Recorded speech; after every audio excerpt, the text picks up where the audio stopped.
how did you get started in the music business? Well, I wanted to be a rock star. So, I tried, and I didn't have the talent, unfortunately. I had plenty of hair. Right. Hair down to here. And in the summer, it got so thick that I couldn't actually see through it. So it was a little like I was just walking around bumping into things. I had to look this way to see that way. There was a little slit in the middle. I just was like a ball.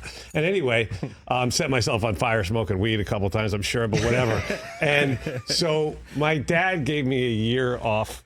I didn't want to go to college. Right. I just wanted to play guitar and smoke weed. So I had a year to become a rock star, and then I had to go back to work. So I in that year, I managed to wangle a position as a trainee field merchandiser at Atlantic Records. I was 18 years old.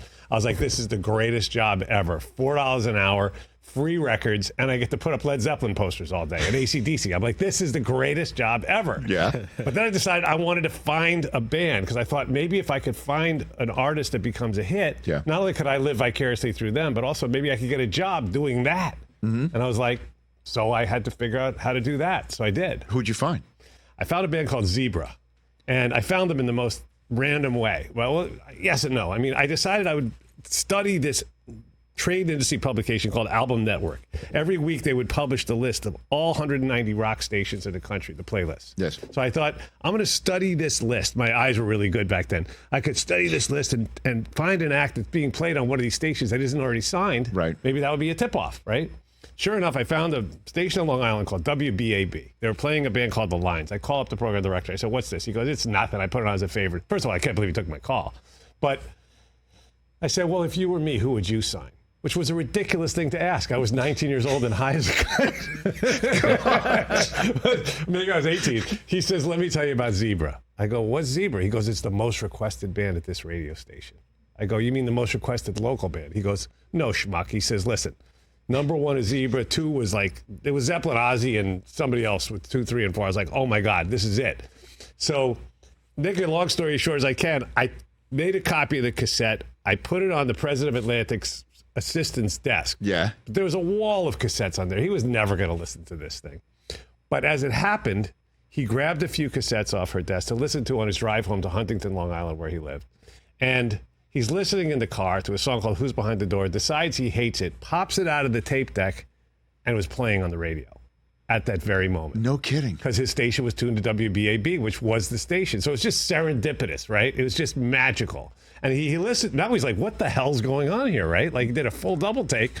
And then the DJ says, that's the most requested song in the history of WBAB. And he lets you sign him after He comes in the next day and goes, this is genius. And I was like, yeah. right. Yeah, that's me, boss. Yeah. And so that was my break. And that's how you break. got started. Yeah. So who's the first, if you will, major music recording artist that you... Well, Zebra became a hit, and then Twisted Sister, and then it led to Stone Temple Pilots and Skid Row and White Lion. And your Twisted Sister. You had me at there. So you got a good Dee Snider story? Oh, I got lots of good Dee Snider that you can tell on national television. Yeah, radio? I mean, look, the first time, can I curse on this show? We would prefer if you didn't. The radio stations would not, but you can, however you wish. I can bleep myself. Yes, How's you can. that? So Zebra told me about Twisted Sister. Yes. They were like, this is the best band in the world. Zebra told you about that. Yeah, the singer from Zebra.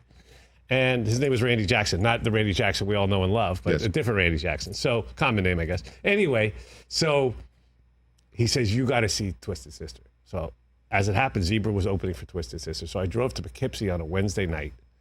Sounds like a punchline already. And I get up to Poughkeepsie, which is, 100 miles north of New York City. And there's 3,000 kids at the Mid-Hudson Civic Center on a Wednesday night paying $6. And this is, 1981, right? Uh-huh. And I'm like, what the hell's... They all have Twisted Sister t-shirts on. And Zebra plays to polite applause. Another band called DC Star plays polite applause. Then Twisted Sister takes the stage and the place erupts. And I'm watching this. And Dee gets on stage and he goes, all right, you New York mother effers. He goes, we just got back from effing England and we're sick and effing tired of hearing these limey mother effers telling us how bloody effing good we are. What do you New York mother effers have to say? And the whole crowd goes, Twisted effing Sister. And I was like, I'm done. I don't even care if they can play their instruments. It doesn't matter, right? The proof of concept is right here. These kids were in heaven. And so I came back to the city. I drove back with one of the guys, got home about 5, 6 in the morning, and walked into my boss's office, the same president of Atlantic guy. Next morning I go, I found Religion last night.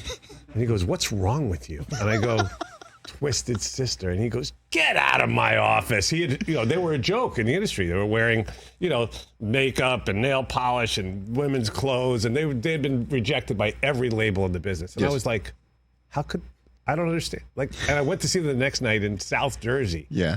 At the Fountain Casino, it was called. 3,700 kids, same thing. I was like, what is everybody not seeing here? This is obviously a huge act. And, it turned out to be. It took a lot of twists and turns, and I almost got fired because I wouldn't leave my boss alone, as he would throw me out of his office every day. But then you signed him and the rest Eventually, I actually brought them to a guy named Phil Carson, who ran our English company, who didn't know me from a hole in the wall, but I saw him in the hallway, and I begged him to listen to it. He told me later he threw it in the garbage, right? Because he didn't know me. He was this long-haired kid like Twisted Sisters. But he happened to go and see them in London, because when they played there, they opened for, I think, Foreigner or something. Mm-hmm. And he went to their show and called me up the next day and said, this is the best thing I've seen since I signed AC/DC. And I was like, well, let's go, boss. So he really signed them. Sure. But I'll take whatever credit I can get from that, because I was, yeah. Catch the Rich Eisen Show every single day on the Roku channel, 12 to 3 Eastern, for free.